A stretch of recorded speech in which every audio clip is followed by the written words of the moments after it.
Good morning from Chess Base in Hamburg. My name is Michael Rahal. I'm an international master. I'm joined today by Grandmaster Stephen Gordon. How are you, Stephen? Yeah, very well, thanks. How are things looking for the morning? Well, it's just a pressure situation, isn't it? We're in for an exciting round of chess, and who knows what's going to happen? There's so many players involved who, if they win, and they're one of the guys on 6 points or 6.5, then they have a chance to come first, join first. We could get a playoff, no? Playoff, okay. Yeah. So we're on the 9th round of the British. So it's the last round, a morning session today, and things are going to be very exciting because, as Stephen was saying, practically 5 or even 6 players could eventually I think win this five tournament. is 5 players. There could be 5 players in a playoff if results go the way. Yeah, happens, which would be crazy. Okay. I don't think I've ever seen. So funnily enough,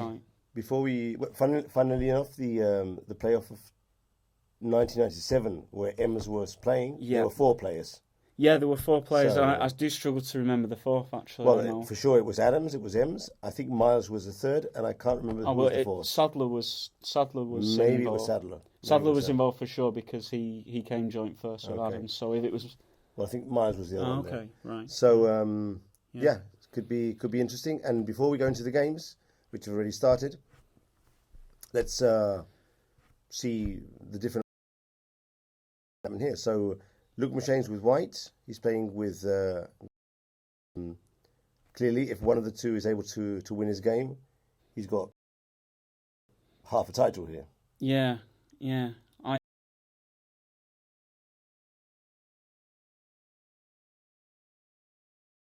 He's playing against someone who he'll have had some experience against before, and he'll certainly be looking for the win in this one. And yeah, all the best to them both. I hope we can see an exciting game in that one.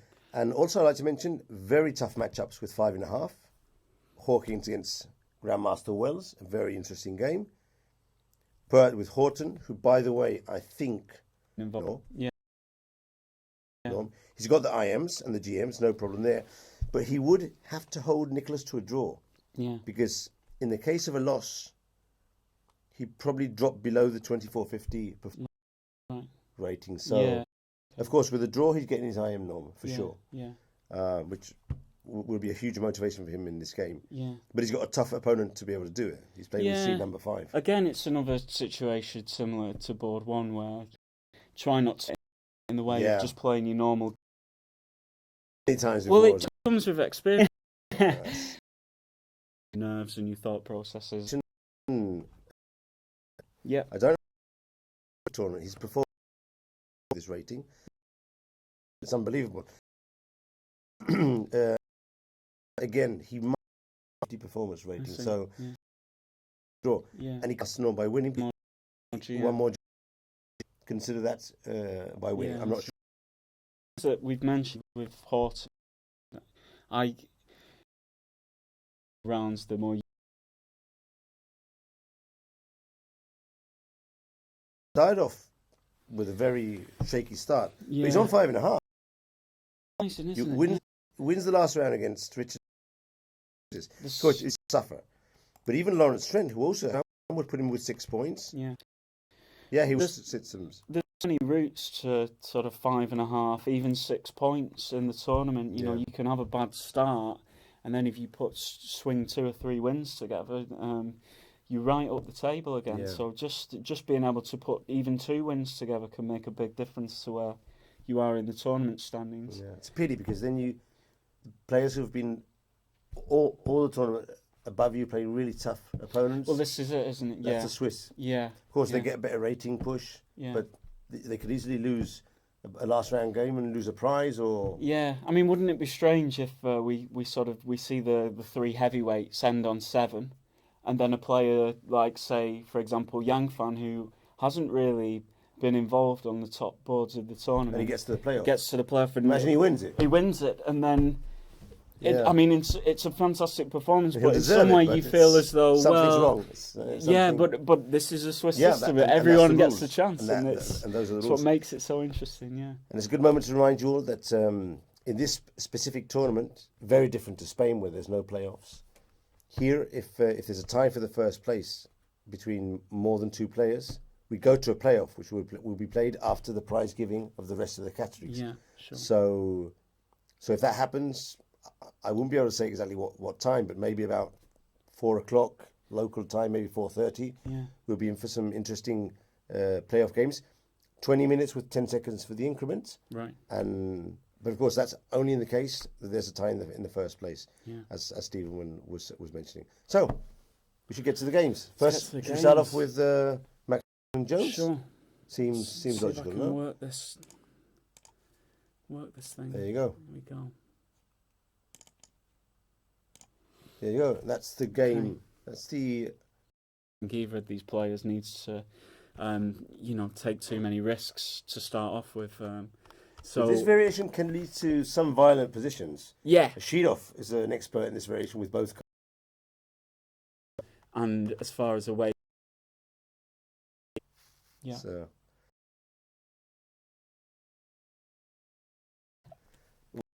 I seem to remember this guy's from Spain, but he says that Jones has played this recently against Alain Pichot, who's an Argentinian grandmaster, Right. in the Dubai Open 2017. So this is very recent, and And the result didn't go his way. Is that what? didn't go his way. Okay. But we don't have the game. But in any case, it does mean that probably Luke has gone over this in his preparations. Well, this is probably with the dragon. I imagine this is the one of the more predictable. Yeah, in this variation where Black ends up capturing on FB8, because I think Bishop B7 isn't. There are 2 main lines, or 3 actually. Rook B8 is the main line, Yeah. as been played, but Bishop D4 is very popular, Yeah. and Bishop B7 is also an option. Is this And, the variation that Carlsen tried against Karyakin in the World Championship? We're about to play Queen D3 or Knight A3. Yeah. And Knight A3 is obviously the line back the pawn, because by pinning the knight, take on F3, but E takes D4. If it's swapping on I F3, see. it's a pawn up now. It looks very like it. So Very- the most recent, the 9th of July, which is Sensation even in this position. Okay, Stephen, so we're going to take a small break, not Okay. because we're tired.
We're on. Yeah. We're back. We have. There's no flag yet. Yeah, you're live. Trust me. Okay, so it seems we're live again, and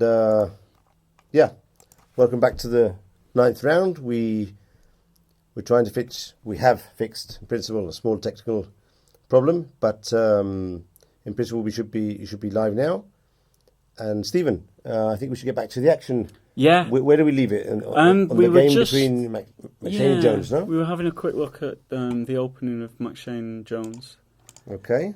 So I think we left it where we were trying to understand the position with the double pawns. just to see what the sort of current trend is in this line and where Luke deviated. So we got to this. So he position. went Queen D3 instead of going for the pawn. Yeah. Which is maybe less critical, but the pawn is attacked anyway. indirectly. Yeah, and I think it's a pretty Luke's style is that he's not going to try and win the battle with home preference. Yeah, he's hitting the pawn on b5, although he probably might not be able to capture it immediately. But it's there; it's being attacked just in case. Sure, yeah. And at least, no. Yeah. Okay, so after bishop d7, bishop e3 has been played by Luke, protecting the d4 pawn. Yeah. And maybe going for knight d2 afterward and finishing. So we've getting the pieces out, getting the rooks together. Then it's possible knight trade. Take away this square from the piece. H6 is 6, and it's Luke's turn. He's already spent 10 minutes in this. Bishop e5 had been playing before, hitting the knight. Yeah. A3. One of the players of the game. We should at least briefly check what happened in that game after. Oh. No, that's Peter Jones. Okay, so that game differed. Queen d3, bishop d7, knight a3. With 8 and Jones, bishop takes b5, bishop c5. What are you thinking of this position? White did win this game, but do you think when you have the two, if you can increase the range of those pieces? So this was a game that was played. Maybe bishop e3 was the new h6 was played relatively fast by Gawain, so it seems clear that he understands the positions, what to play in the different scenarios. That's White's turn. Maybe, but if the White has to have something quite quickly. These positions, the queen should be on e1. This queen does feel a little bit misplaced. It's almost a bit claustrophobic where it is. And what would you do? What would happen if he captures with the queen instead of the pawn on e3? Yeah, so this was what I thought. But Black's bishop looks very strong in this position. Yeah, absolutely, he's got it.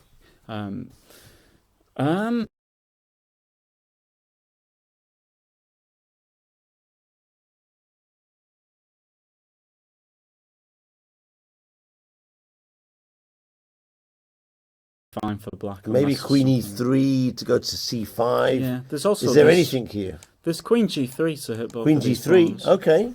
But I think maybe the issue is that just castle and get the pawn back castles. I mean, then rook E8. Yeah. Things could start very nice for Black. White hasn't even developed the knight yet, so. Yeah, absolutely. Yeah. White's the one who's behind in development. Yeah. Unstable. Okay. Yeah. So. So let's go to the next game then, and we'll pop back here in a while because Luke is having a good think. Yeah. And interesting to see what he comes up with there. Sue, which is also a very important game. Howell against John Ems, and we can remind you all that in this game, really Howell needs to win. I'm not saying he'll risk everything to get the point, but I mean, with half point down and with the white pieces against a player who's 200 points rated lower than you, you just have to win. Yeah. You need to win, and then just hope that the other game ends in a draw. Yeah, absolutely. There's nothing else on his mind this morning. Yeah, just needs the full points. Okay. So, let's see how the game went in the opening. He started d4. Knight f6 and knight c3. That is a surprise. Yeah, that's called the very soft attack. Yeah, it's the very not the very soft attack. Very soft. Yeah, it's become more popular recently, and it's the Veris. I think the pure Verisov is to put the bishop on g5, but he's gone bishop f4. Yeah, Jubaba plays this a lot. Yeah, so this is. Well, he normally starts with bishop f4 and then knows knight c3. Knight c3 then. Yeah. I guess the trump's positions. It's not forced, but in this position after 2 knight c3, it's unless Black is a French player, then or a Perk player, then the only really desirable move is to exactly put a pawn in the centre with d5. For you example, play French and Perk. French player could go in like this, and we're back into happy, some classical. Yeah. But of course, I'm thinking that Ems is not one of those two types of players. What does Ems play normally with Black? So Ems sticks with Nimzo against d4, but against e4. Against e4, I think What's he he's playing? interchangeable with e5 and c5. So I seem to remember he was playing the dragon. Is that possible at some point? yeah, I think more recently he's been going with the accelerated dragon. We Yeah. play quite a few London League matches in the Okay. same team, and we're normally sat next to each Yeah. other with our So you with probably our board order, yeah. and he's played quite a lot of accelerated. But you won't get dragons that from in- this move order. So No, absolutely it's not. something no. that Howell has probably thought about carefully. Well, David was living quite close to where I live in London, Yeah. and a few weeks ago we met up to sort of just Queen C1. yeah. Things are not. It's playable. Well, yeah, and but you sort of sense even from a first time of looking at it that if White's had to put the queen, surely Black should be absolutely fine for it. Let's say, for example, Bishop F4 straight away. D5 without Knight F3. Oh, That's the excuse thing. me. Yeah. So if we go here, Exactly. C3. yeah, we go C3. If you want this variation, Knight C6 or Queen B6, Queen Well, B3. if this happens now, Queen B3, then it's a very different outlook for Bishop F5 because although you might think you're being clever at first, you're the clever one is White. So yeah, please, Yeah. if you let that happen. Yeah. So this Bishop F4, it presents some rather unique possibilities for White, and one of them is what's happened in the game. And so after C5, E3, well, actually, Jan Gustafsson's done a video series on this fairly recently for Chess24, and he's recommending this as a system for Black as a solid approach. And I noticed that I think in this position after knight e5, he recommends quite a strange-looking move with bishop d7. Okay. And when we compare that to what happened in the game, so after the lovely c5 square now that is a sort of long-term squared weakness, and this is already on quite a nice route to make it to there at some point. But you can actually, see that's actually happened in the game because Well, yeah. he went Knight A4. David's plays quite deliberate and actually mentions this position and says he thinks it's probably okay for Black, but Well, I can see that if a good moment, C5, Queen D2, Queen C3 or Queen E3. So absolutely, and White's. But I don't think there've been many games testing this position. Look at how Bishop D6. Yeah, so nearly 15 minutes. Yeah, it's just a difficult decision because as soon as you trade square bishops, you have to consider whether you are conceding too many dark squared weaknesses. So, for example, David didn't. He won. They're all Grandmaster games. Right.